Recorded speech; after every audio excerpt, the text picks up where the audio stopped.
He knows about this struggle and all his ideas and his advice to the young ones who are really fighting so hard for the liberation of the people of Ambazonia. Today, Jomba Akuro is here with us, and he's going to be giving us his ideas, his own take in many of the issues that we have been talking along the years within the struggle. Comrade Jomba Akuro is here with us, and he's very, very ready. As you can see, he's here. And Comrade Jomba Akuro, can you give an opening comment to the audience? Thank you very much. Well, thank you very much, Comrade, for having me. I'm delighted to be part of this this great platform, and thank you for counting me worthy to share my views with your audience. I must apologize. It was a very, very busy day for me. I literally just came off work and dived in here. So apologies for the disorder you may find behind me in my office, but it's okay. I suppose we can make do. Thank you for having me. Thank you very much, Comrade Jomba Akuro. Thank you for honoring this invitation. I know you have a very busy schedule, but you took your time to join us, and I'm very grateful for that. Thank you very much. We're going to go straight to the questioning. Some of the happenings in the struggle, you know much better than I do, because you are hitting, your TV channel is there, Comrade Jomba Akuro channel, that you always go on and you hit all these ideas, So we're just going to be touching some of them, to know your take about them. The number one that we're going to talk about is about the law, the Cameroon law, the tax laws that we all know that has been very controversial. Most of the taxes, the government keep increasing taxes in all commodities, and you know better that it has really affected the people of Southern Cameroon-Ambazonia, all the taxes. So I want to get a take about that. What do you think about the tax policies of Cameroon? Do you believe that they are fair and they are sufficient to support Cameroon's development, or they're just there to bring more hardship on the people? Well, the the first thing I would like to say is that my focus is Ambazonia. My focus is the Southern Cameroons, and so how it affects the people of the Southern Cameroons is what really will concern me. As for the people of La République du Cameroon, is retribution. I should simply say is retribution because definitely someone had to pay for that.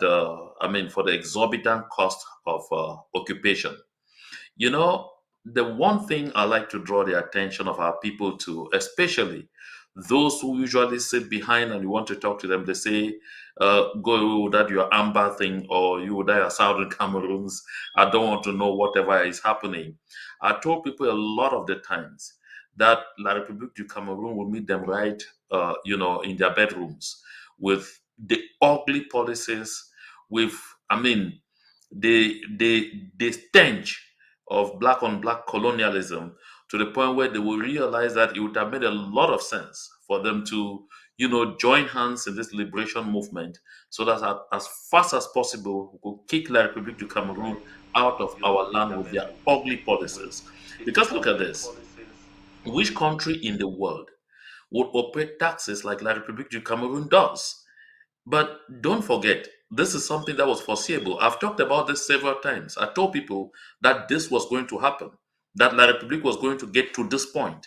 Because from 2017, La République has not been able to extort at least some of the resources that they have been getting from Ambazonia.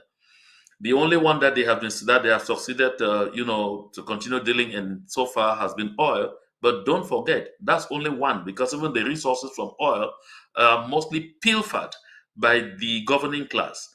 But when it comes to getting taxes from our land, when it comes to harvesting, timber, when it comes to, getting access to some of those resources that really did matter to them, it's not been easy at all. But that is not all. Most importantly, we have made the cost of occupation unbearable to the point where the government of La République du Cameroon has had to devote a lot of its resources mainly fighting to continue to maintain its presence in the southern Cameroons. So it was always going to get to a point where they will begin to get totally asphyxiated and they will not be able to, uh, meet the costs, and they would tax their people to death. The only unfortunate thing is that because they are still present on our land, our people are forced to pay those unfortunate taxes. There is one other element you must know, and this is something I talked about on my platform a few days ago. I said, you know, this war that La République du Cameroon has been leading in Ambazonia, this genocidal war, is a French proxy war. But France has seen its own share of enormous trouble in the past couple of years. And so France itself right now is beginning to face serious budgetary deficits. And I said, because France can no longer have literally free uranium from Niger, France can no longer have literally free gold from Mali, France can no longer have all the resources that they were getting from Burkina Faso, from Guinea. It's getting very complicated, and the French are also being chased away now from Senegal. They are being chased away from Chad, and they were already chased away from the Central African Republic. So the consequence of all this is that, in effect, the French are finding themselves in a very tight corner, and so it's getting so hard for them to continue to sustain La République du Cameroon financially. So that's why in La République du Cameroon right now, the government has to squeeze and squeeze and squeeze from the people to maintain its presence in Ambazonia. But for how long?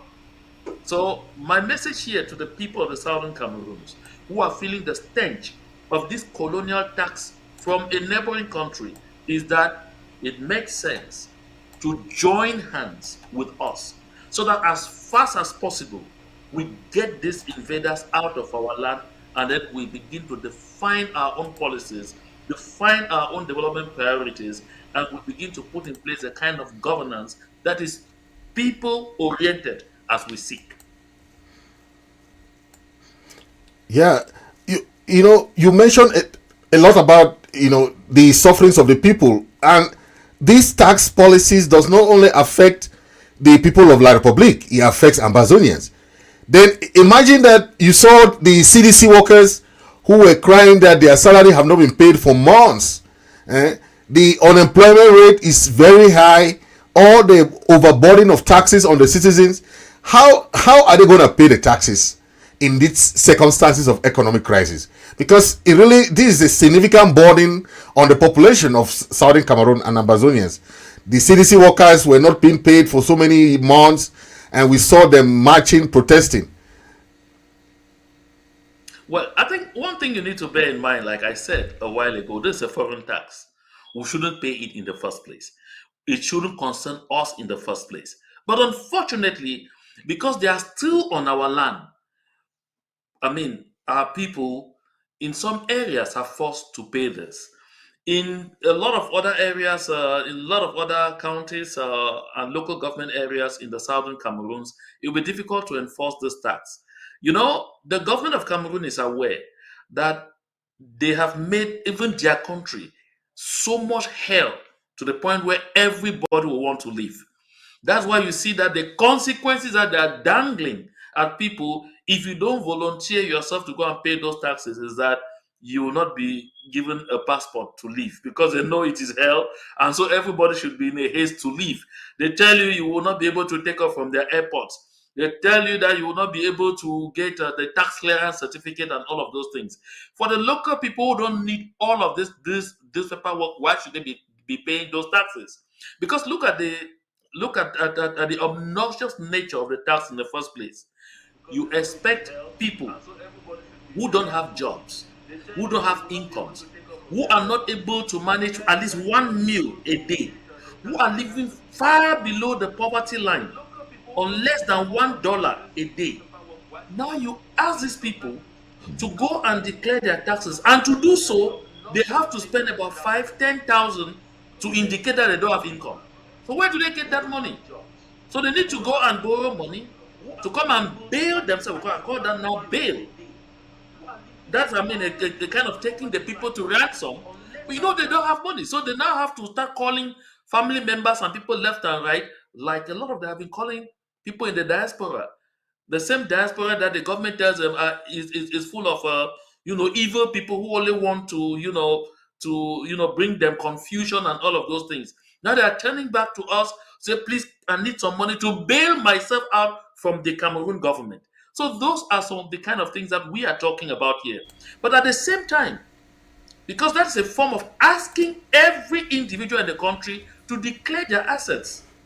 But the Cameroon Constitution in Article 66 requires that the President of the Republic, the Prime Minister, ministers, in fact, all those ranking as such, all those holding major public offices should declare their assets. None of them has ever done so. Yet, they are expecting poor individuals who have never worked, who graduated from university and all of those and have loitered around, some struggling even to ride bikes, but they can't even get the capital to buy a bike and all of that. Some have even struggled to push trucks around. They can't even have the capital to buy a truck. And you're asking them to look for 5,000, 10,000 to come declare that they don't have income. So it's simply ridiculous. And so, like I said, for the people of the Southern Cameroons, this normally should not concern us. We should not be part of it. We have a way out of it. And the only way out of it is join the fold. Because let me say this, and I want to reiterate it. For those who sit in the diaspora sometimes and want to talk, they tell us that, oh, some dangle trash in our faces. Sorry to use that hard word, but that is really what it is. Sometimes we really don't need to be afraid of words. They tell you, Yeah. oh, I don't want to be concerned with that, your Ambazonia, that thing, and all whatnot. The government of La République du Cameroon is already considering the possibility of taxing even people in the diaspora. I hope you are aware of that. They are copying something that Eritrea did some time ago and went ahead to enforce it. They want to tax the people in the diaspora. Tell you will collect your pay. You're in the United States, you collect your pay.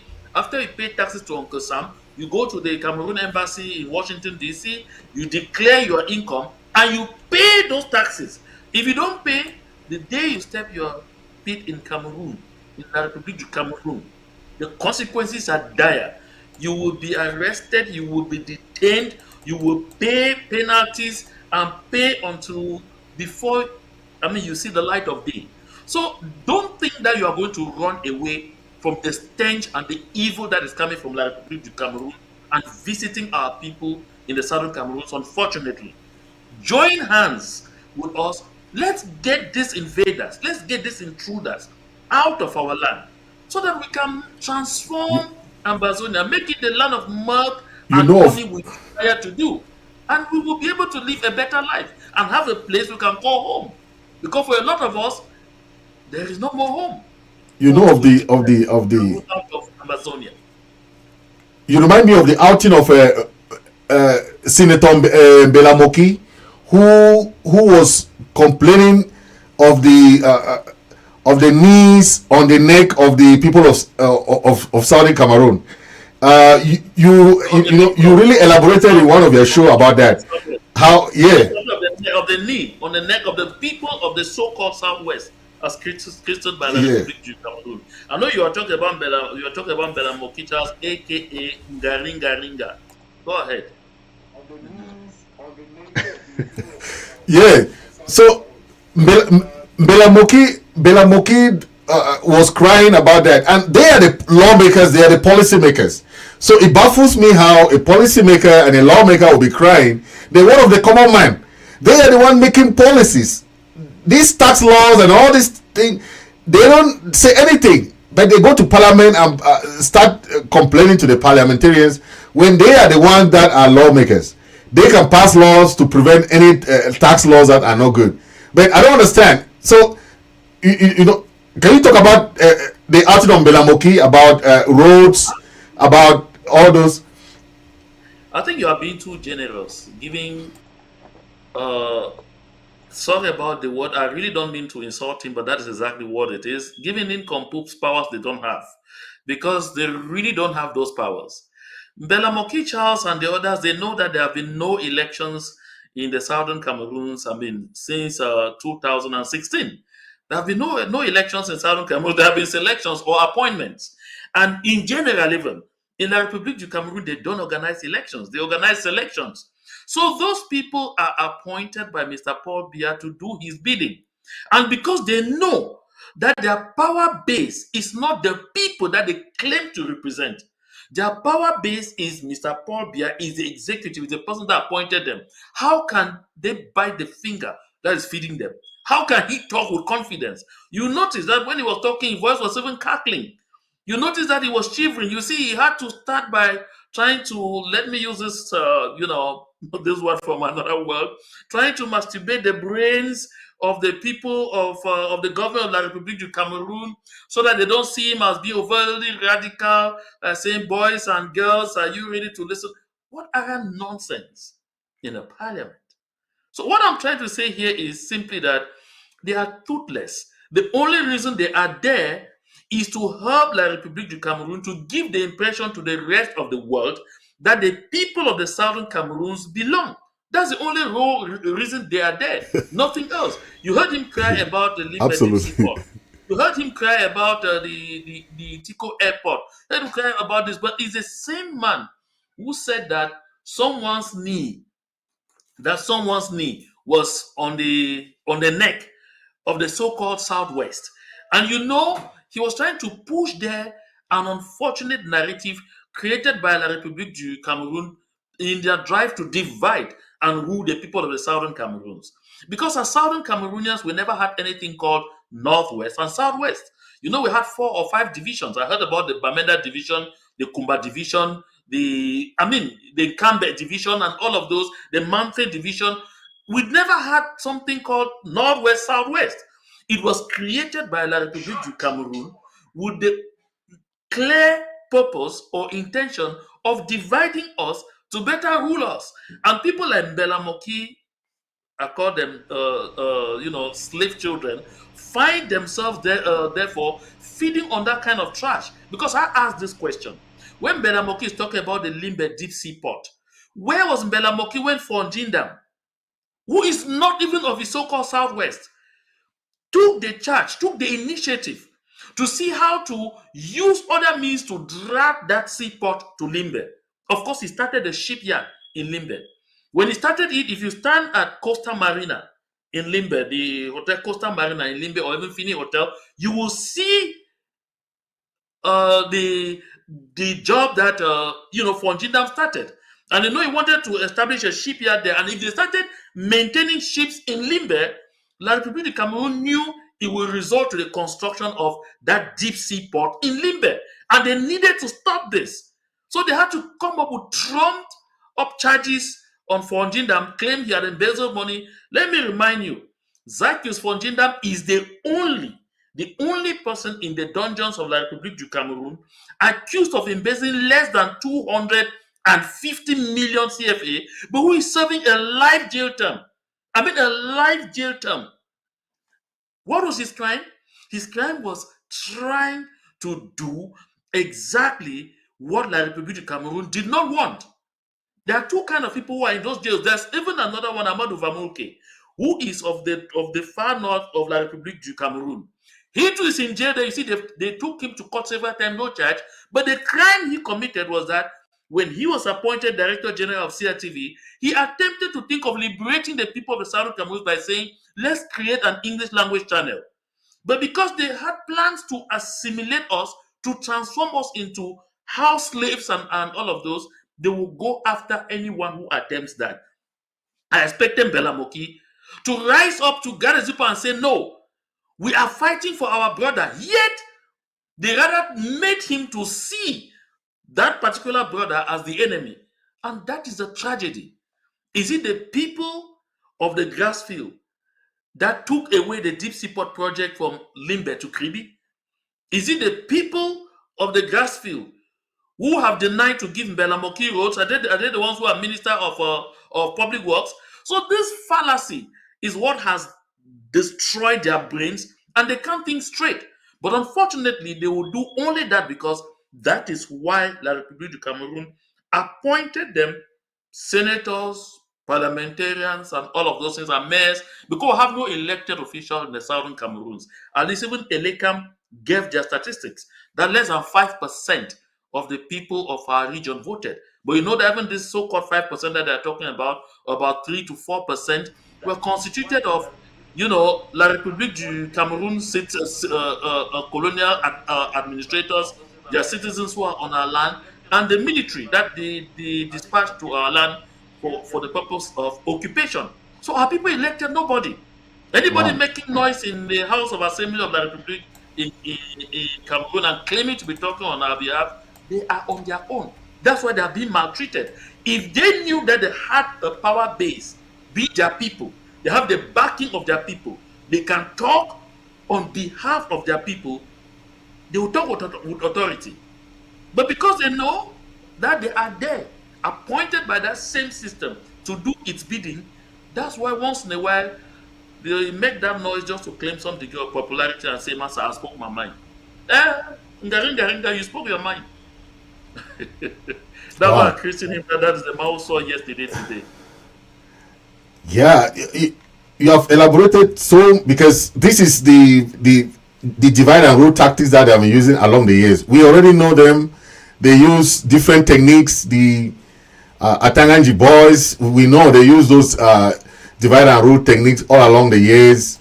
They went and bribed fighters. They went and created all this GDR center, and they have imprisoned our leaders, done so many different things for the struggle. They have used even the chiefs. You have seen how the chiefs came out one time that they are pouring libation against the struggle. They have used all kind of black magic against the struggle, but the struggle still stand. I want you to talk a little bit about the outing of the chief that came out and was talking about the issue of that the Amber Boys should drop their weapons. You saw that the chief came out and was at the phone. He came out and was talking about that. I want you to throw a little bit light about that and how we have seen along the years the La Republic government have used the chiefs and phones to do their they are bathing. So many times we have seen them. They go out and some were pouring libation one time like that. That they this was about 3 years ago. We saw the chiefs and fawns. Some of them came out and they were doing what they call whether libation or whatever they are doing. But the struggle continues. You know, of recent you saw the letter of the fund who was trying to say that the Amber Boys should drop their weapon. If not, they will. Whether he said what, I don't understand what he was saying, but he was trying to say if they don't drop their weapons, they will be liable for it. But this is something that has been going on for many years, and you have been in this struggle. You know, as a pioneer member of this struggle, you know a lot of this thing. His Royal Highness Fon Richard Muntong III of Goketunja. You know, so No, I don't know. So what do you think about that? of Bamising specifically. Of Bamising. That's the fun of Bamising. Can you hear me, Mr. Misodi? Yeah, I was saying that you're talking there about the fun of Bamising. That guy, first of all, he cannot read and write. So if I were to judge, I will not be too hard on him. I would think that it will be principally because he's an illiterate. He did not go to school, so he cannot read and write. And so some CPDM hoodlums, the members of the CPDM crime syndicate who are from Gokotunja and then specifically from Bamesing village, wrote that nonsense and gave him to sign. That guy has even been in Douala for all this while. So the fund had long abdicated his village and have been surviving there from contributions that were still going to him by some concerned villagers who felt that perhaps he was going to keep his dignity. I'm sure he doesn't realize that now that he fell to the machinations of those members of the CPDM crime syndicate, he's going to be losing, the source of the money he was having from those who were still sympathizing with him. The basic truth in this whole thing is that these funds and chiefs have, they long lost touch with the people, and this started since 1990 with the return to or at the dawn of multipartism. It started since 1990. You will recall that a lot of the funds were forced to become CPDM militants, and if they will not be CPDM militants, of course, the CPDM government or like the La Republic government will do what they know how to do always: create chieftaincy problems in the village and threaten to dethrone you. And so, for you to try to maintain yourself as the fund or the chief, you discover that you have to toe the line. That's what they have done across the board. I was divisional delegate for communication in Kupe Wanenguba. Of course, I was the pioneer. So I'm very, very aware of those antics because I worked with the administration, and I did actually participate in hearing and trying to address a lot of those chieftaincy problems. And a lot of them were politically engineered because the CPDM crime syndicates will consider if you don't adhere to the CPDM and don't declare that you're a CPDM and start forcing, the people of your community or your village or your fondom or chiefdom to become CPDM, they will threaten to dethrone you. I'm sure you have not forgotten the incidents when they asked some funds to throw sticks in the palace and say everybody should come into the palace and cross on those sticks and swear that they will all vote CPDM, and if you don't vote CPDM, you will have consequences and things like that. It is right from that moment. Those funds that fell to those antics, already sold their birthrights, already sold the prestige that came along with their offices, and their involvement in politics already diminished their influence to the point where, at the outbreak of this liberation movement, you saw that a good lot of them had to run away from their villages because, first, they were already on the wrong side of history. Because Wow. by dint of already belonging to the CPDM crime syndicate, they had long ago been against the wishes and aspirations of the people. And that's why you see that a majority of those funds are not in the villages. Anyone who calls himself fun and who is not living in their village right now and reigning over their people has abdicated. Those are people who are not, those are people that are no longer funds. I don't consider those ones funds anymore. The real funds who know their people and their people know them are living in their villages, even in the midst of this ongoing genocidal war. And so the blackmail from La République du Cameroon as if you are not with us, then you are against us, has never succeeded in carrying them. Never succeeded in to do wrong things. You notice that when they found Obama captured and kept for well over 8 months, you didn't see the people of the village revolt. You didn't see the people of the village go out to say, "Oh, we are going out to complain that our fund." They simply heaved a sigh of relief that he needed to be taught a lesson to understand that the people who crown you as never can not one simply becoming bases in your hands. Will be forcing your will on them.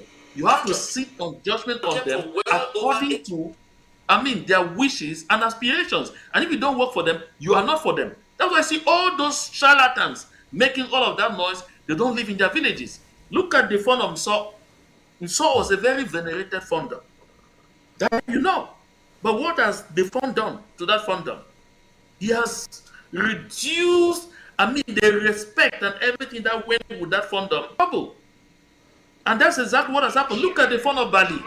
It's the same thing. I don't want to get into itemizing all of those things, but one thing is certain. What they don't know is history is taking notes, very good notes.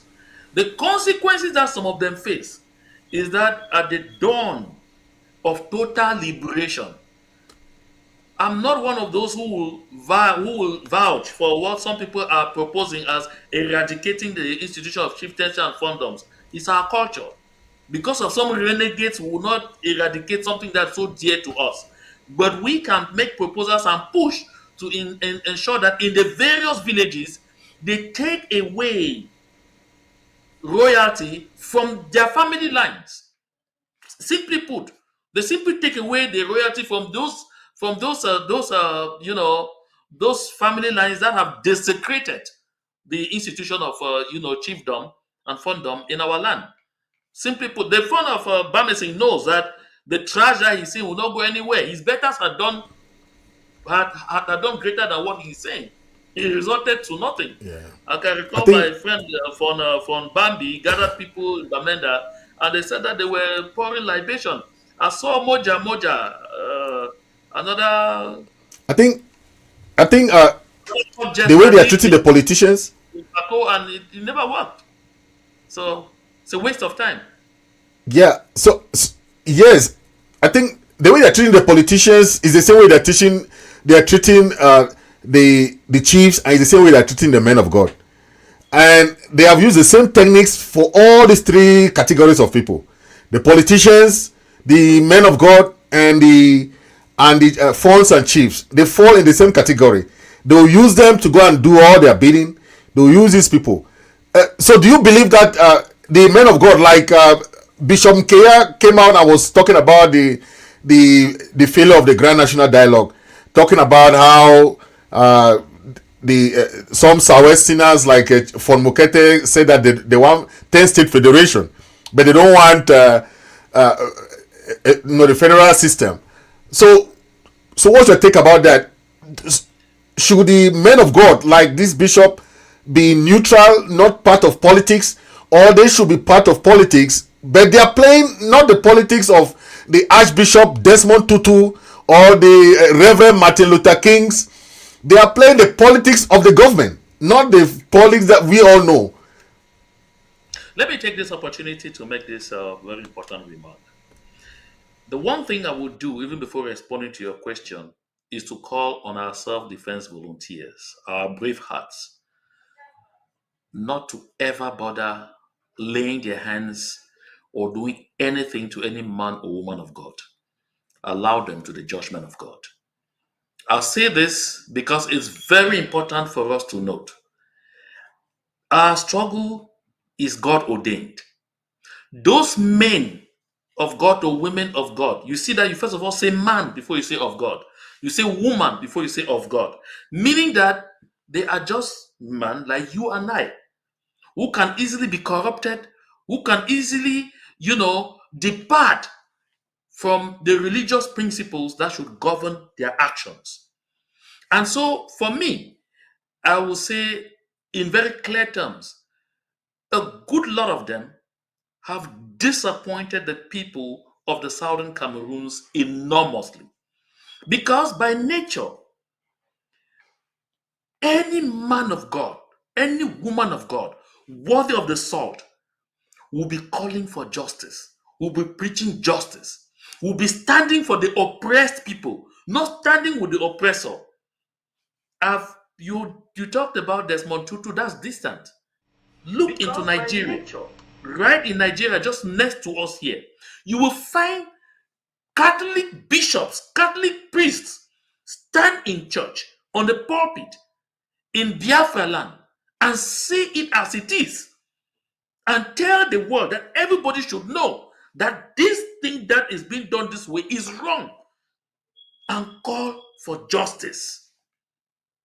When I see some sit in our land and talk about, I was having this conversation with someone the other day about Pastor Wara in the Menda. I said, this is someone, I mean, I had a lot of respect for Pastor Wara.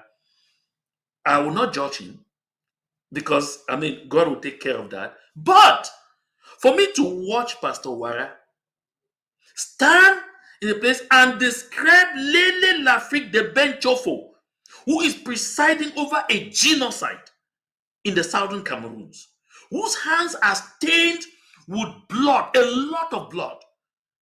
We saw what happened in Gabu. It was under his watch. We saw what happened to Sam Sawyer. Sam Sawyer, a lame man, was skinned alive under the watch of Lele Lafrique de Benchofo. All the women who have been raped, killed, are people slaughtered. All the looting that is going on is happening before the very eyes of Lele Lafrique de Benchofo. As I'm talking to you now, few days ago, those soldiers were in Foya, Bafoot.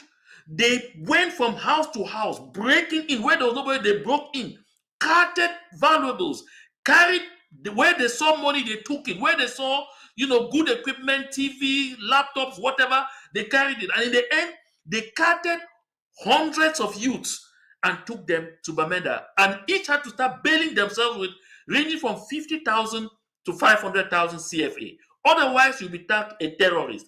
This is happening under the watchful eyes of Lele Lafrique de Benchofo. For just one little example, they have been doing that everywhere. The other day, I was listening to a lady who was narrating her ordeal at Tradex, around Tradex, there in Bamenda. Because it's happening in Kumba, it's happening in Boya, it's happening in, it's happening in Manfe, all over Ambazonia. And this lady was saying how they were just passing. She was just passing, and the trigger happy soldiers saw her come for no good reason. But she had where she was going. And they would just ask people to come and dance to entertain them. Can you imagine that? And worse of what she said was how little children, minor children, were sent to fetch water by their parents. And these soldiers would stand, look at those children, female children, and select their own and ask them to follow them. Even when the children will protest, say the parents send them and are waiting for them. Because they have guns and everything, they are afraid. They take those children and go and rape them. All this before the watchful eyes of Lele Lafrique de Benchofo. And I could hear Pastor Wara say that when God blesses, gives people a good leader, it's a blessing. And who was he described as a good leader? Lele Lafrique de Benchofo. And I asked myself, are we talking about the same person? Do we read the same Bible? So these are questions that I ask. But again, I'll reiterate what I just said. This should not provoke our self-defense volunteers or whosoever. Because I heard sometimes the kidnapping of Reverend Fathers, the kidnapping of this. I know a lot of those things are not done by our self-defense volunteers. But if any of them are ever involved in this, I'm urging them, leave those men and women of God alone. The Reverend Sisters, all not, leave them alone. Anyone who is against us, leave them to the judgment of God. But the people who can sanction are the parishioners. If you are a Christian, you want justice, and you are worshiping in a church where your pastor goes and is venerating and even decorating somebody whose hands are all stained with blood, who is actively presiding over a genocide, then you know what to do. A simple boycott will bring that person back to land rather than going, doing things that are not, acceptable in the eyes of God and the eyes of man. We'll let God take the judgment on them. Wow, thank you. We we are fighting for justice, and but we see injustices across the world. Uh, Look at the arrest of Dr. Cho Ayaba, and the how Professor Masanga and all some other key leaders like you are trying to file for the ICC charge against Paul Biya. But the world is very one. This is very biased kind of justice. We are fighting for justice, but there is injustice across the world. The arrest of Dr. Cho Ayaba is something that I know you guys have, all the leaders have sat and discussed about it. But we see that Paul Biya committing all sorts of crime, all this allegation, but he still walk free. But someone who is fighting for freedom is being arrested. I don't understand, because this is something that we have to look at. How someone who has been committing crime from Pinyin massacre to Batibo, Ngabu, all this massacre, is walking free, but somebody who is fighting to defend, So I don't know your take about the arrest of Dr. Cho. I will say this. First, you pointed out a number of issues in that single question. Let me come in by saying this. The international system, or the international system is very complicated. And I've taken time off to try to let our people of Ambazonia get a careful understanding of this. On the international scene, there is no free lunch. On the international scene is interest. And on the international scene, people only get moved when they discover that they have something in it. And what you will know is that the situation in the Southern Cameroons is especially complicated because two of those who got us to where we are permanent members of the UN Security Council with veto powers. These are the United Kingdom and France. You will notice that despite the rage that some in the international system have demonstrated, it's been very difficult to get the international system to get up quickly and act. The reason is simple. The British are still determined to hang on to the agreement they had with the French, trading us to the French as if we were goats, pigs, or cattle. And the French have done everything within their powers to ensure that things stay the way they are. Of course, you are not unaware that the arrest or the kidnapping of Sisiku Julius Ayuk Tabe and members of his cabinet at the Nera Hotel in Nigeria was made possible with the participation of France. I hope you have not forgotten that that kidnap was preceded by the visit of the French President Emmanuel Macron to Nigeria. It was either before or after. I think it's when he went to negotiate for the people to be extradited, or for the people to be shipped like cattle and pass and sent to La République du Cameroun. France has been behind all of those things. And when you have a clear understanding of this, therefore, you know what we are up against in the Southern Cameroons. It is simply because you have countries like the United States of America where the doctrine of freedom is still very strong, and that despite having interest to protect and sometimes even having to protect their allies or to stand with their allies, the people fundamentally get concerned about, the maltreatment of other people. I'm talking about human rights. That's why you notice that on the international scene, the country that has come out the most with resolutions upon resolutions to condemn what is going on has been the United States of America. Don't forget that the United States of America even wanted this issue discussed at the UN Security Council. But it ended up in the area formula because France and Britain will not want that to happen. So if you have this clear understanding, therefore, you will begin to decipher why we will face some of these challenges on the international scene. That doesn't mean our struggle is doomed. That simply means that we have a lot of work to do.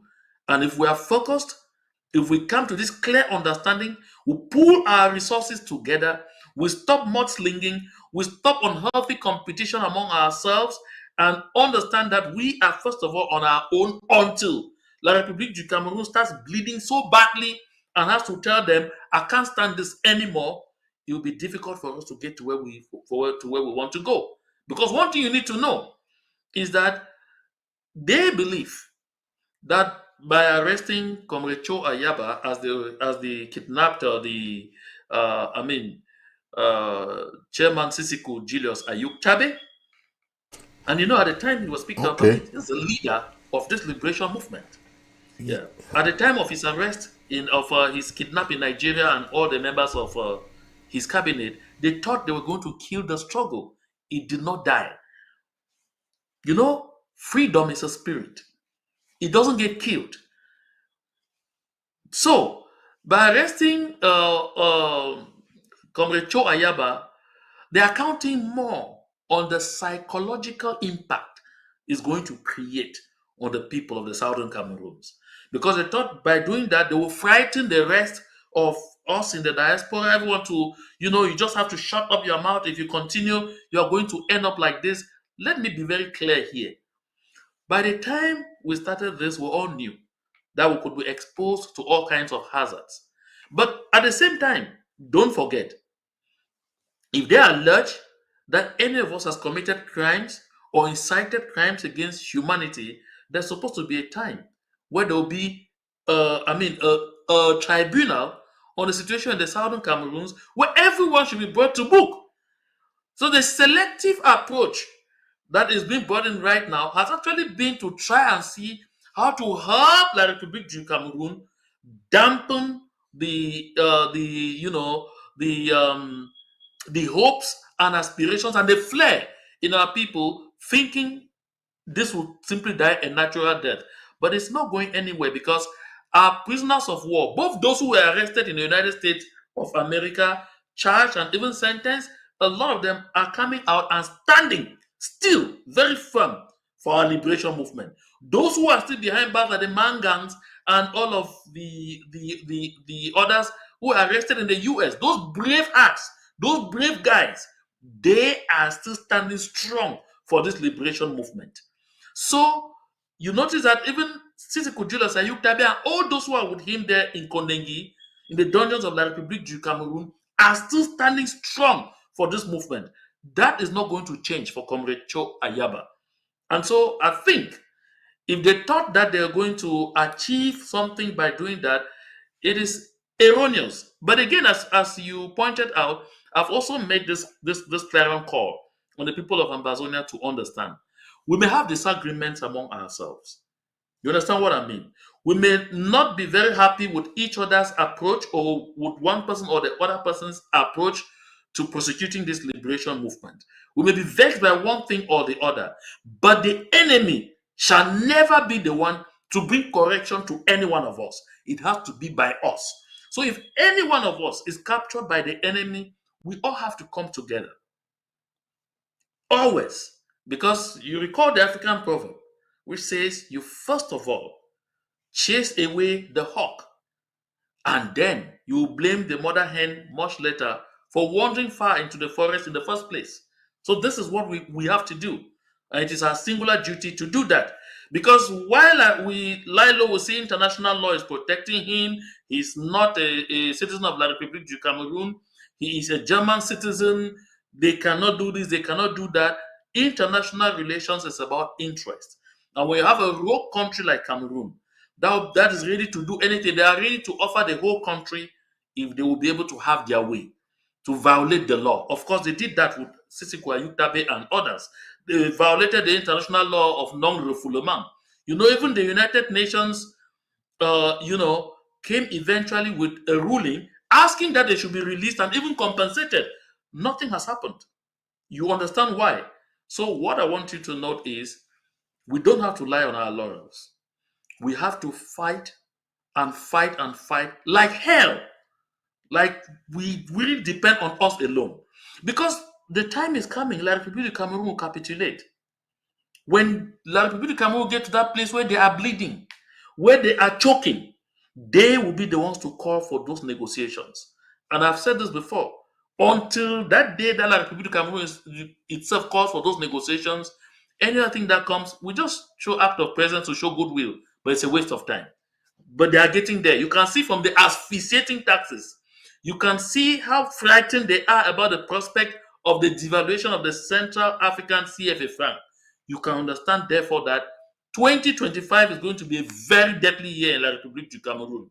The people are going to understand that those 2 cubes of sugar, not only are they not melting, but they are going to sink the boat.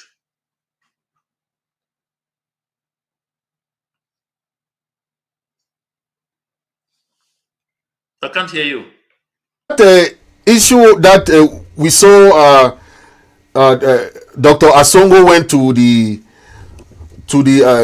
United Nations Minority Right Group and was discussing about the minority rights of the people of Ambazonia. I watched a show with Professor Anyangwe, and I was very, I love the way he analyzed the question between minority rights and referendum, and how Dr. Asongo misinterpreted who we are as a people. We are not minority. So I don't understand. Can you give us a little bit about that discussion that Dr. Asongo went to the United Nations Minority Right Conference and was discussing about how the right of the people of Ambazonia, how he wants peace through devolution. I forget what here Capo is calling it. I don't know whether it's devolution. So I don't know what they are trying to do, but you know better because they sent you all a copy of the presentation. Well, I should say first of all here that when they are talking about devolution, I think for someone like Capo Daniel, I can forgive him because I know that it's ignorance. He doesn't understand what he's talking about. Someone in La République du Cameroon coined it and put it in his mouth and told him that this is a wonderful thing that you can talk about, and that's why he's singing it up and down. For somebody like Asongo, who says he's a professor, I'm not here to argue against somebody's academic credentials.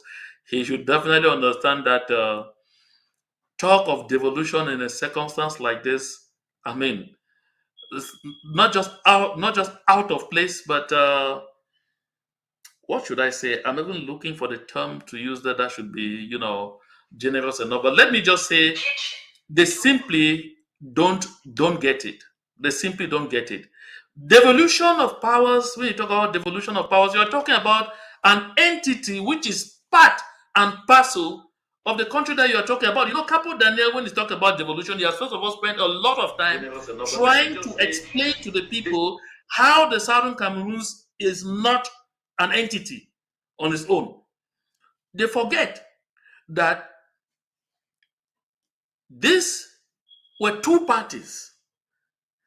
And the federal constitution talked of 2 states equal in status. I guess that makes sense to you. I'm not the one saying it. That's what was said in that constitution. 2 states equal in status that came together to form a union. Don't ever forget this. That in 1960, there was a country called the Republic of Cameroon that achieved independence on the 1st of January, 1960. At that time, the Southern Cameroons was still a UN trust territory, just like La République du Cameroon that became the Republic of Cameroon had been a UN trust territory, same class. Don't forget that after the referendum, or after the plebiscite of February 11, when the people of the Southern Cameroons were asked, when you achieve independence, who will you join? Mark the question. We wanted to achieve independence and join someone because the British government felt that we do not have resources enough, and if we were allowed to be on our own, we would depend on the British taxpayers' money. So they wanted to lump us, and their greatest ambition was to get us with Nigeria. And when we did not go with Nigeria, that's how they simply, had to shortchange us with the French and collect some island from somewhere and trade us like animals. But what I'm trying to say here is, I like people to always mark this historical chronology. That after the plebiscite of 1961, in February, it is in April of the same year that the UN held an independence vote for the Southern Cameroons. So this should tell you that that independence vote meant that we have to be an independent entity so that we will be able to enter into a union agreement with La République du Cameroon as a separate entity equal in status. Of course, the majority of the United Nations voted in favor of independence for the Southern Cameroons, although La République du Cameroon, France, and some Francophone African countries voted against. But when you look at what happened, therefore, in October 1961, the country known as La République du Cameroon, or the Republic of Cameroon, ceased to exist. The entity known as the country known as the Southern Cameroons ceased to exist. And the two came together and formed a country known as the Federal Republic of Cameroon, made up of two federated states. The federated state of East Cameroon, which was the territory of the former Republic of Cameroon, and the federated state of West Cameroon, which was the territory of the former Southern Cameroons. That's what it was. And the constitution talked of two states equal in status. How, therefore, do you get up some morning and you start telling me that one should begin to enjoy devolution of powers from the other? That's absurd. And you will recall that in 1972, when they organized the fake referendum of May 20, to say they wanted to do a unitary state, but they ended up again with the name United Republic of Cameroon, which it tells you this is because there were two entities that came together. And then when Paul Biya decided in 1984, by presidential decree, to restore the Republic of Cameroon, they opted out of the Union. And by the same token, began the annexation of the Southern Cameroons. That is why the venerated Fongoji Dinka went to court in Bamenda. I hope you haven't forgotten that the Bamenda High Court, or the Mezam High Court, heard the matter of the cessation of La République du Cameroon from the Union. La République du Cameroon, that was supposed to be represented by Paul Biya, did not show up. And the justices present, they were led by Justice Fombe of blessed memory, granted Fongoji Dinka's prayer and ruled that the state of Southern Cameroon had to be restored because La République du Cameroon, by going back to its name, République du Cameroon, had seceded from the Union. How then do you get up one good morning and start telling me that we should seek devolution of powers from La République du Cameroon? That's the first thing. Then secondly, you go to Switzerland and proclaim that we are a minority. Minority in which country? Because we are not part of La République du Cameroon. We have never been part of La République du Cameroon. So I think Asongu needed some visibility. I guess perhaps he got what he wanted from the people in Switzerland. He needed some visibility. He obviously got it. And I heard them talk about devolution of power and then referendum. Let me say this about referendum, because that's another thing that people have talked about a lot. Listen, if you clamor for a referendum at this point where we are, where La République du Cameroon through France are claiming ownership of our land, you are going to have a LECAM run a referendum for you. You know the result in advance. In every territory which became independent from a liberation war or from, a conflict like our own, referendum comes as part of a comprehensive peace agreement. Because during that comprehensive peace agreement, the modalities of the organization of such a referendum are agreed to, and all guarantees are put in place to ensure that it will be a free, fair, and transparent vote, and that the will of the people will effectively be felt. You hear the people of La République du Cameroon are saying today, yes, they need that referendum, and everybody has to vote, everybody, including who? Like they did their referendum in 1972. So these are things that people need to know. I've told people, and I'm reiterating it. We have one way. It is a hard way, but it is the only way. We have to bring La République du Cameroon on its knee. La République du Cameroon, it's getting there. We are meeting our objectives. You can see them. You can see them in serious pains. The cost of occupation is very, very, very high. They are not able to sustain anymore. France, that was their backbone, is now facing major challenges of its own. And so when we would have brought La République du Cameroon to that point where they are choking and they can't have it anymore, they will do like the president of Indonesia did when the people of East Timor literally asphyxiated them as we are doing. And Thank you. the president of Indonesia had to call on the United Nations to come organize a referendum in East Timor. And you and I know the result and what it is today. So we have to remain steadfast. Freedom is sweet, but freedom is not free. I'm sure we all knew when we got into this that it was not going to be a walk through the park. It has to be a lot of sacrifice. Our people on ground zero are leading the charge. They are showing us. Even as I'm talking to you tomorrow, Wednesday is Christmas, but in Bamenda on Saturday, it will be locked down.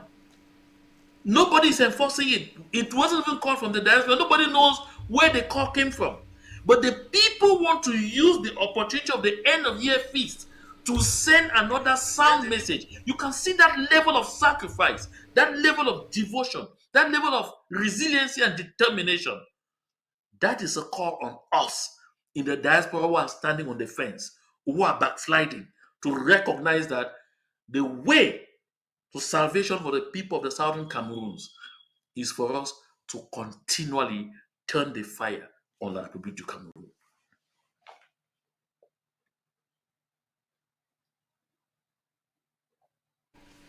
Thank you. A lot of are you getting me? Yes, a lot of information there.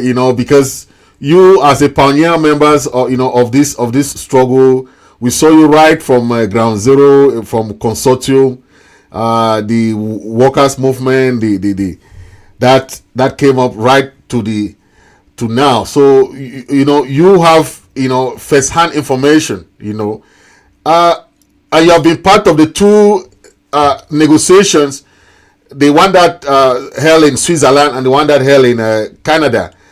I want just for you to give a little bit of your own take about owing to the failures of these previous mediation efforts, both in Switzerland and Canada. What specific role do you think that the leaders can play to fast track a meaningful negotiation towards a lasting peace in Ambazonia? You have been in both Switzerland negotiation and Canada negotiation. What do you think can be done at this time to drag La Republique to the negotiation table? You said it very well. That La République du Cameroon can only be dragged to the negotiation table. I like the way you landed. Because La République du Cameroon will never voluntarily go to the negotiations table. And the reason is simple. La République du Cameroon knows that in an internationally mediated settlement, they have zero chance. I mean zero chances of prevailing. Zero. They are aware. Because they have no claim to the territory of the Southern Cameroons. And so if you expect that La République du Cameroon will just get up one morning and say, okay, I'm going to a negotiations table those, it will be a waste of time. What happened with Switzerland?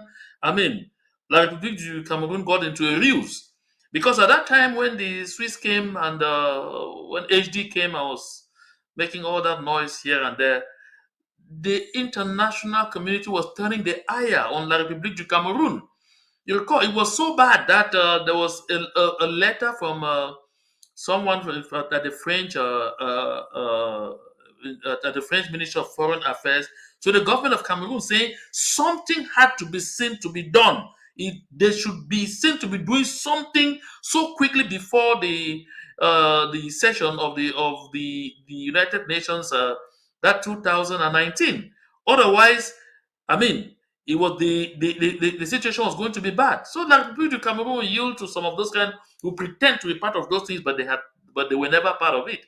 They were never there. Canada was the first time that La République du Cameroon actually even felt that perhaps they could go closer to something. But the point is, they thought that they had succeeded in dividing us so seriously to the point where we can't see eyeball to eyeball with each other.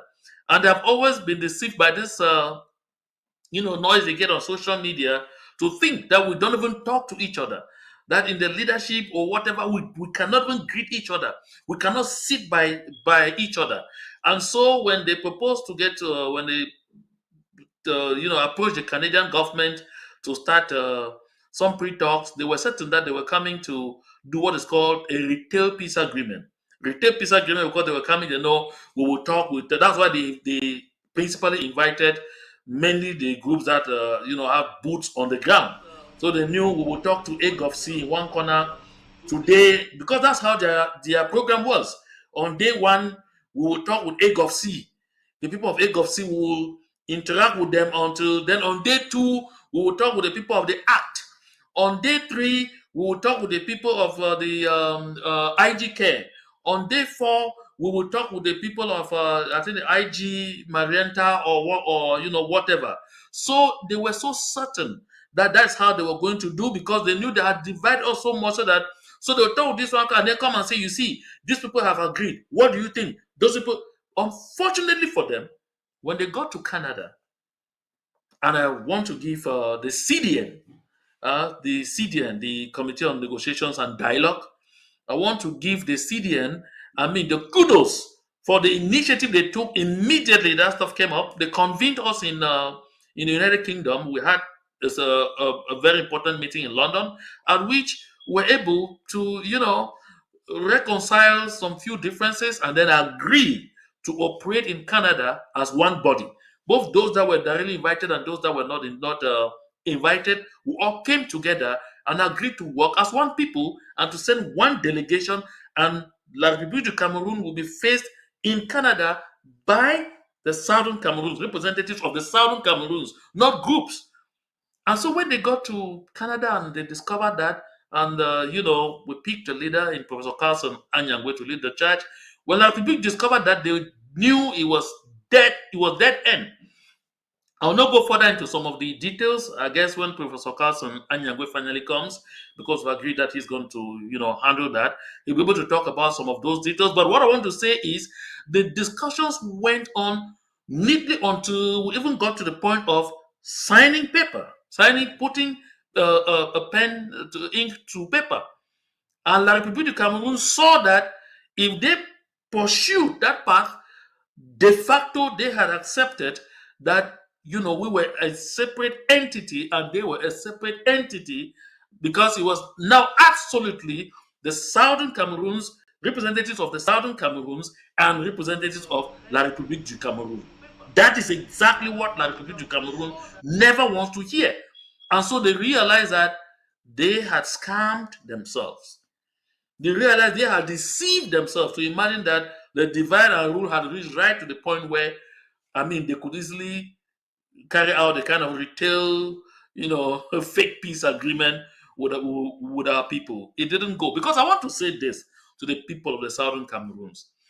A lot of the hype, even about our division, is hype. Because frankly speaking, whenever the time comes, we are able to rise to the occasion and to operate like one man. So this is for our people to understand what we need is to continue to support our people on ground zero, to continue to turn the ire and make the cost of occupation unbearable for La République du Cameroon. We will get there. La République cannot prevail against us. I always want to quote Honorable Tibonagi, a friend of Ambazonia, who in one tweet made clear the people of Ambazonia will get exactly what they want. It is just a matter of time. You see what happened in Syria. At some point, nobody was talking again about Syria. Bashar al-Assad seemed to have won. It seemed as if Bashar al-Assad had quelled the opposition, subdued them, and reduced them to nonsense. And so, for at least 3 to 4 years, nobody was talking again about Syria. Just like at some point they say, oh, nobody's talking again about Southern Cameroons in no international media and nothing. It means no. One good morning, the world was shocked to find that the termites were eating the throne gradually, until at one point when they had finished severing the entire thing, the throne simply sank. That's exactly what is happening. Because see, 2025 is going to begin to show to not only to the citizens of La République du Cameroon, but to the rest of the world that before long, Yaoundé will come crawling on their stomachs and begging for peace. At that time, we will have a comprehensive peace agreement. Trust me on this. We just have to remain steadfast. Thank you. You know, I like that mention of Assad. You know how everybody was saying that, oh, Assad has defeated those guys, and all of a sudden they wake up from slumber. But I want us to talk about Commonwealth, because I see Professor Masanga and some other leaders trying to ask for the suspension of Cameroon from Commonwealth, because we all know Cameroon is part of Commonwealth because of the people of Ambazonia, the English-speaking part of So when Patricia Scotland visited Cameroon, she mentioned about the crisis because she visited in 2017 when the crisis started. She went and told Pobia that he should resolve this crisis amicably, but Pobia did not listen. So I don't know, the suspension of Cameroon from Commonwealth, can it really be effective, or the Commonwealth will not listen owing to the fact that, like you mentioned, the British are really inclined with the French as the veto power in the United Nations Security Council? Let me say this: the Commonwealth of Nations is a scam, and the outbreak of the conflict in the Southern Cameroons made it public. Even the notion that they admitted the La République du Cameroon into the Commonwealth of Nations because of the Southern Cameroons, I think it doesn't even make any sense anymore. Because don't forget Gabon. I understand Gabon. I've not. I think I heard about that. I lost interest in Commonwealth because Gabon is a member of the Commonwealth now, if I'm not mistaken. Gabon is an entirely French-speaking country. The same thing with Rwanda. It's true that Rwanda officially abolished French and adopted English, but they were a French-speaking country. They're a member of the Commonwealth. You have English-speaking nations that have sought to become part of la Francophonie. You understand the philosophy of the Commonwealth is simply to spread the English language and to promote British imperialism. So, when we were introduced to the Commonwealth of Nations, I remember at the time we talk of Chief Emeka Anyaoku, we often saw that structure as one noble body made up of gentlemen, that the respect for human rights there was, something of the. But trust me, folks, I came to realize, don't forget, I was a member of the International Executive Bureau of the Commonwealth Journalists Association International. I got elected in London in 2016. I was the Secretary General of the Commonwealth Journalists Association, CJA Cameroon. So just to tell you how deep it was into the Commonwealth, I thought that the Commonwealth had some core values that would define how it functions. But if you look at even just one of those core values, like Republic of Cameroon should never have existed in the Commonwealth even in the first place. And then with what is going on, we saw the Commonwealth of Nations sanction Zimbabwe. What happened in Zimbabwe? Did Mugabe commit? I mean, the kind of atrocity crimes and crimes against humanity that Paul Biya is committing in the southern Cameroon. Mugabe did not commit genocide. No. So we saw them suspend countries over trivialities. Over they say, oh, they shot some opposition people or people who were demonstrating in the streets. Commonwealth will suspend you. But this is La République du Cameroon. They gather people in Gabu, children, school children, and a pregnant woman, burn them alive. Not even a statement from the Commonwealth. You call that thing something. The Commonwealth of Nations is a scam. It has been a scam from day one. We just did not take note. I want to really, really appreciate, congratulate, and thank Dr. Masanga for the great job he's doing, not just for the people of the Southern Cameroon, but across the African continent. He is a man devoted to the cause of the downtrodden, cause of people who are facing serious challenges, and I like to laud his initiative. The initiative he took along with the organizations working with him to sue Paul Biya, before the International Criminal Court. That is a very important step. That is what to me can make an impact. Not talking about suspension from the Commonwealth. What Commonwealth are you talking about? Because the Commonwealth is an instrument in the hands of the British to promote their policies. And the British know that they sold us. Sold us. This is embarrassing to really say. The British sold us. Like you said, cattle, like you said, goats, like you said, chicken to the French. And so, therefore, because they know the role that they play, you have heard even British lords say it in the House of Lords. British parliamentarians say it in the House of Commons about their responsibility. You have heard even them right at that stage decry the fact that while La République du Cameroon was actually killing people in the southern Cameroons, the British went to sign an oil and gas deal with La République du Cameroon. Our oil and gas. This is something that should ring a bell in your head. Commonwealth is a scam. Because at the start, we always say, oh no, once we kick La République Cameroon out, we'll become the newest member of the Commonwealth of Nations. Am I alive? I'll never hear of that kind of nonsense.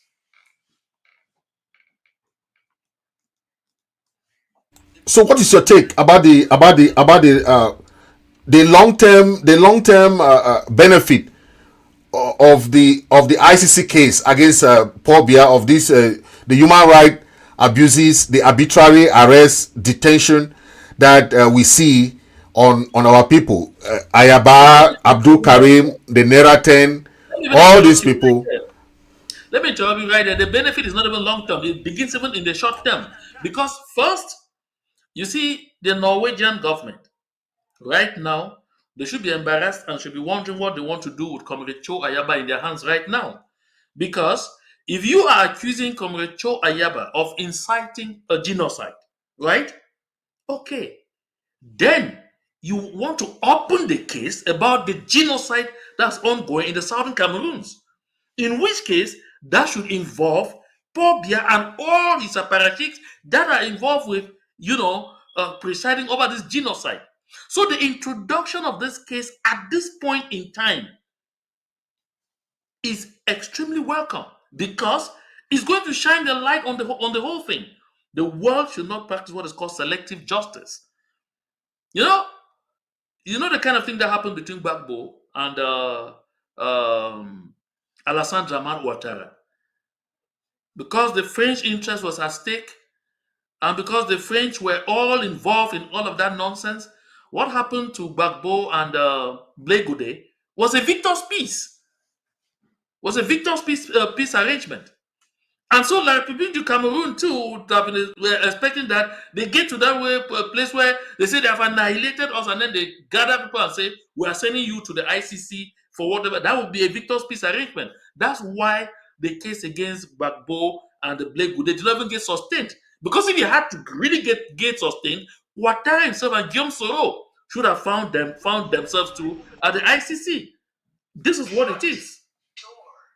So, what Dr. Masanga has been able to do, that feat he has been able to lift, is very, very important. Absolutely important. Yes. So how are the leaders? How are you guys mobilizing to go like a joint force? Because I know a united front of leaders can do a lot. How can the leaders and various organizations effectively advocate for the release of the wrongfully detained individuals? And what role can the international community play in this, in supporting your effort? Because you leaders have to do your own part. Then the international community will come and support you for what you're doing. Talking about the mobilization or the kind of support we would like to give to the initiative taken by Dr. Masanga, refer you to an African proverb that you know, or is not even an African proverb. It says, "Secrets of the house are not told in broad daylight." I'm sure you are aware, right? Secrets of the house are not told in broad daylight. So whatever is being done is being done. Like I said earlier, it's a very laudable initiative, and we are taking it very, very, very, very seriously at that level. Now, mobilization to free our leaders, I mean, it's really been ongoing. And what role the international community can play, you have seen that that definition of international community is very ambiguous. And so, and I pointed out earlier that on the international scene, you have big fishes, you have small ones. So you have those who are stakes and those that are, stakeholders. And if you are a stake, the stakeholders decide your fate. So what is happening right now is that in this circumstance in which we find ourselves, we are literally the stakes, and that is why the the powers that be are for now fostering their interests until we get to that place where they begin to see their interest in our interests. I mean, the narrative would definitely change because you know that the United Nations, like I said, already passed a ruling asking for the release of Sisiko Julius Ayuktabe and the rest of the Nera 10. But and even and I mean, I'd even asked that they should be indemnified, but it has not been implemented. Who is the gendarme of the United Nations? So if disinterested the gendarmes of the world, if the interest of the Americans was really involved inside it, they will ensure that that rule is implemented. That rule is implemented. If it please the French, they will ensure that the ruling is implemented. If it please the British, the Russians, or the Chinese. But in this case, you notice that the British and the French are part of the culprits, and then the British and the French are members of NATO. They are the US allies. So the US go against their allies. What interest will push them to get to that? That is why we have to work very hard to get to that place where they begin to understand that there will be no Okay. peace in that subregion until they resolve our situation, until we get what we want. Okay. Uh, let's talk on this issue that you mentioned before, but I want it to be more elaborate because I know you guys are talking about it. Given this current displacement and persecution of the people of Southern Cameroon, and this, can you think a referendum at this point in time, if not organized by the international by uh, the the United Nations, organize something? Do you think can be fair? Depending on the IDPs, the refugees, the exilees. Do you think a referendum at this time can be fair? Because a lot of people are talking about a referendum, but they're not talking about the procedure that can lead towards a referendum. I'm sure I answered this question earlier on in the program. You might simply not have taken note. I said, right now, when you are saying if not organized by the international community, how the La République du Cameroon is claiming that we are part of their territory. The French are saying, yeah, we cannot go inside there because, it's a territory of La République du Cameroon. The British are playing game the other way and all of those things.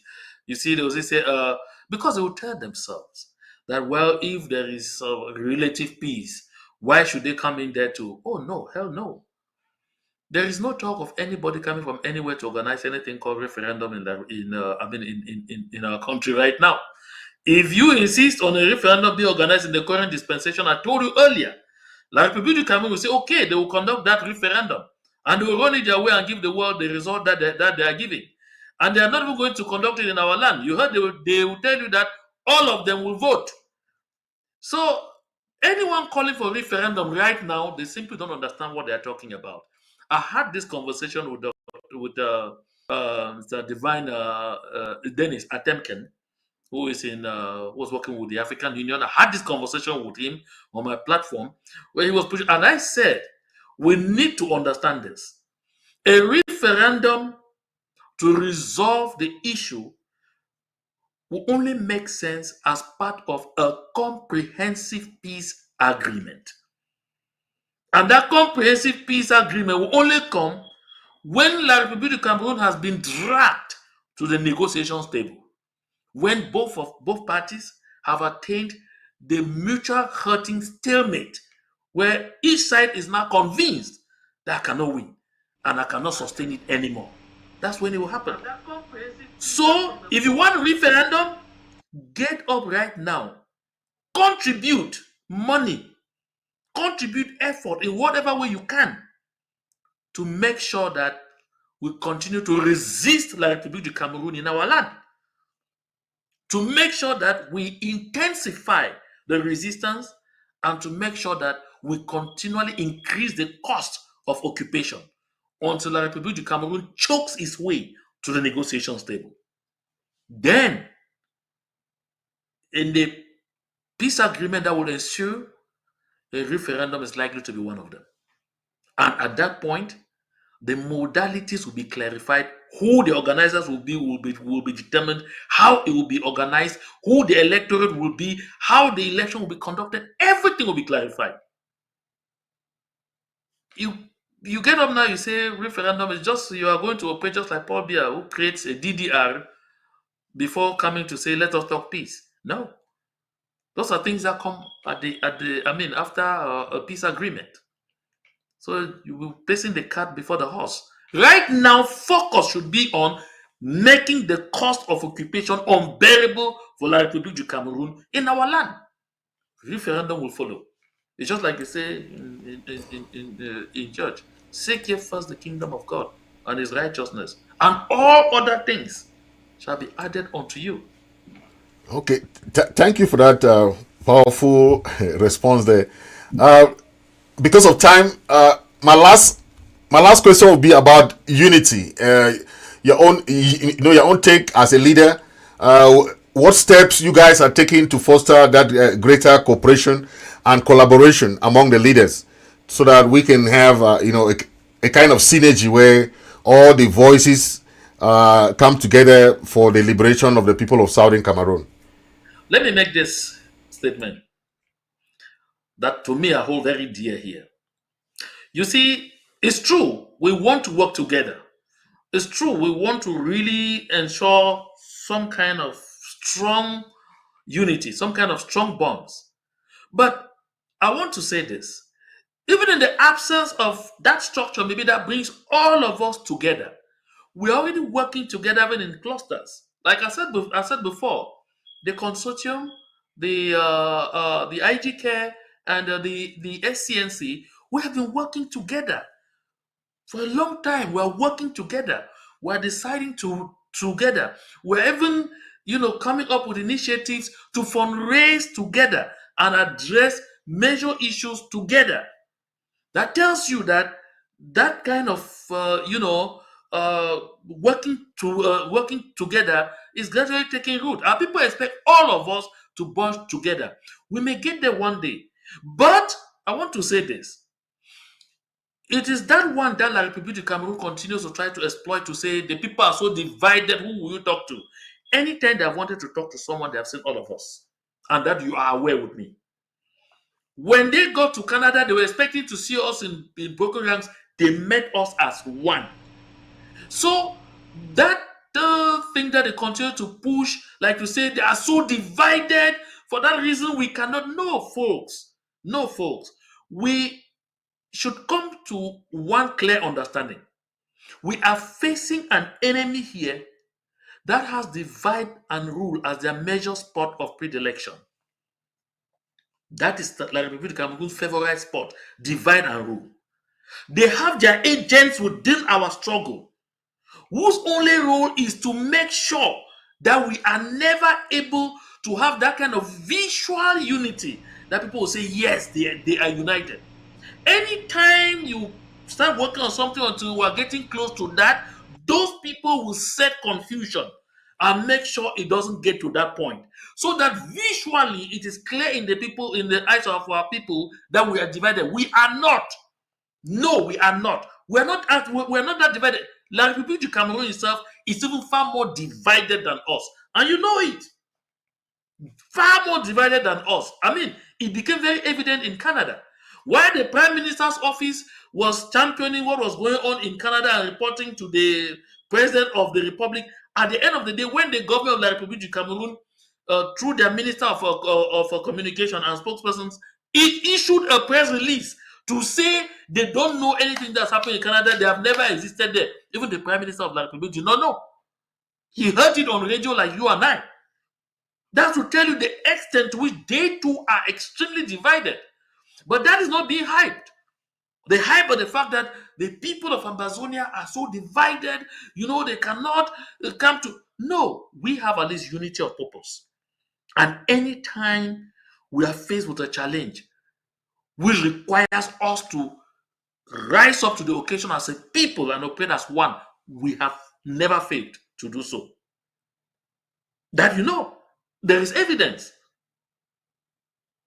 So, my people, if you don't have one pot relief yet to contribute to that you believe in, look at those that are very actively doing serious work on the ground. Contribute to them. Make sure you are contributing somewhere to keep this liberation movement alive. That's the most important thing that we have to do. From all angles, you see, there are single individuals, I call them one-man armies in this liberation movement, who are single-handedly doing wonderful things on the ground to keep this resistance strong. I hail them. I dove my heart to them. And I want to encourage each and every one of us. Don't neglect the small role you can play. Your $10, your $20, your $50 that you contribute to help in one compartment or department of our liberation movement will take us to where we intend to go. Don't neglect it.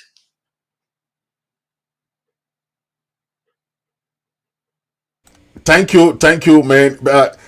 I can't thank you enough for coming to the show today. And you are the the archaeologist of the they call it what the historians of the of the struggle, because you have a wealth of information that I can't thank you enough for coming to the show, and I'll be bringing you on most of the time, because you have a wealth of information as one of the leaders of consortium. I want to say thank you, Comrade John Bakuro, for honoring my invitation. Thank you very much for enlightening our people. Thank you for what you're doing. Keep doing what you're doing. We are watching your show every single day. Thank you for everything you're doing for the people of Ambazonia. Thank you for coming. Thank you so much for having me. To our people, I want to say thank you. Thank you for watching. I know you have heard all what our comrade John Bakuro have been saying. Thank you, because you please continue to watch his program. He has his show, John Bakuro. He has wealth of information for this powerful struggle. And if you have any question, please make sure you watch his shows, okay? And I appreciate his work with all the leaders, what they're doing to make sure we liberate the country, Ambazonia. Thank you for watching, and God bless you. God bless all the people of Southern Cameroon for their wonderful effort, their sacrifice. God bless the powerful restoration freedom fighters fighting for their life, fighting for the freedom of people of Ambazonia. Thank you for watching. God bless you. See you in the next episode.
Mama, I'm a tapesila.